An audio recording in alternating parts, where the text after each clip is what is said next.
Hello and welcome to the Grand Line Review, your source for everything One Piece. If you've ever seen one of my videos before, chances are you're aware of how much of a manga purist I am. That's why today's top 5 list may shock you, because we are going to be doing the unthinkable and examining moments in the series that were actually done better in the anime. What? And look, I know it's a small pool to judge from, but I assure you, they do exist. The criteria for this list is ever so simple. The selected moment in the series must have occurred in both the manga and the anime for comparison, and it quite simply needs to be more effectively conveyed in its animated medium.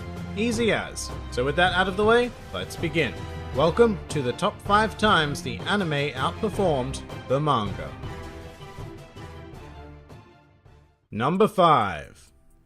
Underworld Emperors, the musical. Alright, let's commence this list with a collective of cool characters introduced at the business end of Whole Cake Island, more commonly known as Morgan, Stussy, and the other dude bros. Now in the manga, these guys had a pretty cool introduction, presenting themselves on a wonderfully drawn 2-page spread. Not a whole lot of room for creativity when it came to the anime adaptation, or so I would have thought. Instead, continuing the musical Disney theme that Whole Cake Island introduced us to, the wonderful people of Toei decided to turn this fairly flat introduction into an entire musical number of its own. Furthermore, the music itself took inspiration from the classical big band swing style of the early 1930s, which coincided with the era of classical real-world underground figures such as Al Capone. So the instrumental alone managed to evoke a nice period underworld sense that is also reflected in the clothing of some of the characters like Stussy and Dufeld. The one negative thing I will say is that once the dialogue began, it was pretty clear that these were just manga lines inserted into a song they really had no business being in, but who cares? Because this uncharacteristically creative decision from Toei elevated this scene from a fairly bland introduction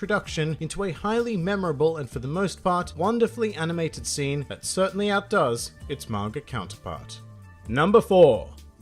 Saint Charlos. Alright, this particular scene pops up a lot in relation to my top 5 lists, whether it be best punches or the most hated characters. But for good reason. It is a fantastically constructed moment in the series that stands out for a wide array of reasons. But in this particular case, the anime absolutely outdid itself. Arguably the greatest advantage the anime medium has over its manga counterpart is sound. Manga does its best to insert sound effects, and they do work quite well, but they do not compare to a well-crafted soundtrack. This scene works so damn well because of the journey the music takes us on. From the somber isolated moment with Hachi to the epic slow walk of Luffy towards Charlos, the anime soundtrack deserves almost 100% of the credit for pumping us up for the inevitable punch. And it didn't stop there, because in another bold move from Toei for the actual impact of the punch, they decided to remove all color, creating a very basic bright and stark environment, which when juxtaposed against the detailed dark and dingy auction house created maximum impact for Luffy's strike and resulted in one of the most memorable scenes in the history of the series.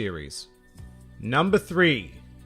Luffy versus the Admirals. I think it's fair to say that the Marineford portion of the anime is one of the most disappointing adaptations in the series, suffering extensively from long drawn-out reaction shots and other assorted filler. However, within that ever-extended arc, there were sprinkles of phenomenally animated scenes that not only do the source material justice, but even surpass it in terms of quality, and there is no greater example of this than Luffy versus the Admirals. And most of the beauty of this scene comes down to the care put into animating a detailed environment. For example, when Luffy arrives having been tossed by Jinbei, the impact of the water onto a hard surface is sublime, and when it eventually dissipates to reveal Luffy, it is a truly epic moment, particularly with the slowed down time effect that makes the water linger in the air afterwards. And a very similar animation technique is used when Luffy begins kicking the frozen mast at the Admirals, except this time with chunks of ice. It's absolutely beautiful, and it may even be worthy of the number 1 spot, except that it suffers a bit too much from Marineford syndrome. For example, there is a section in the middle of this that is simply too long and drawn out, which is the time it takes when we see Luffy landing in this position to him simply raising his head. That takes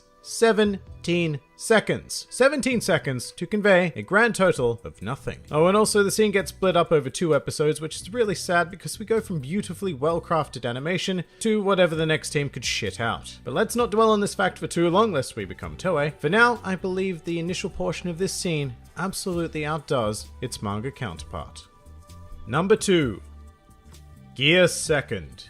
When this moment first appeared in the manga, it was mind-blowing, and as a result, the anticipation for seeing it animated was pretty damn high, and it exceeded my expectations. And just to be clear, what I'm referring to is the advent of Gear 2nd as well as the ensuing fight against Blueno. Firstly, I thought that Luffy's coloring in Gear form was very well done by Toei, managing to find this wonderful tint of raw fleshy pink, but they also completely nailed how shiny Luffy's body becomes when using the technique. However, where they managed to exceed all expectations from me is rather simply how they conveyed the speed of Gear 2nd. Luffy's attacks came at a pace never before seen in the anime, and with the accompanying sound effects, it really makes you feel like these strikes are landing hard and fast. And the ridiculous thing is, the animation is far more simple than anything I've discussed on the list so far. What Toei managed to master in this scene is the art of pacing. Shots didn't linger, and so hard cuts became frequent, which went a long way to evoking the pure speed and impact of what was happening on screen. It is a near perfect adaptation that takes the source material and elevates it using all of the unique tools of the animated medium. If all of One Piece were adapted with the actual impact of the scene in mind like this, then it would undoubtedly be one of the greatest anime in all of history.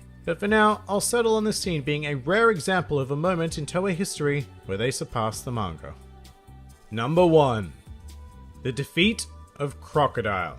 Now, I am more than likely looking at the scene with my nostalgia glasses on, but as a young teenager, I watched this episode over and over and over and over and over and over and over and over and over again. Everything about it had me hooked, from the glorious animation of Luffy soaring into the air to the classical music and even tiny details like the gruffness of Crocodile's voice as he yelled his final attack. And once again, I find myself praising the sound design, this time particularly for Luffy's punches as part of the Gomu Gomu no Storm. There's something about the particular sound they use that makes each individual punch feel so heavy, which was sorely needed when we're talking about punching one of the 7 warlords of the sea through solid bedrock. And in terms of brilliant visuals, you really can't go past the tracking shot of Luffy's punch, which bursts through the sand and lands ever so satisfactorily on Crocodile's face. To me, reading this scene in the manga is downright disappointing compared to my memory of how it played out in the anime. Both of them, by the way, because when they reanimated this scene in episode of Alabasta, it was still absolutely fantastic. Some may even argue better than the original.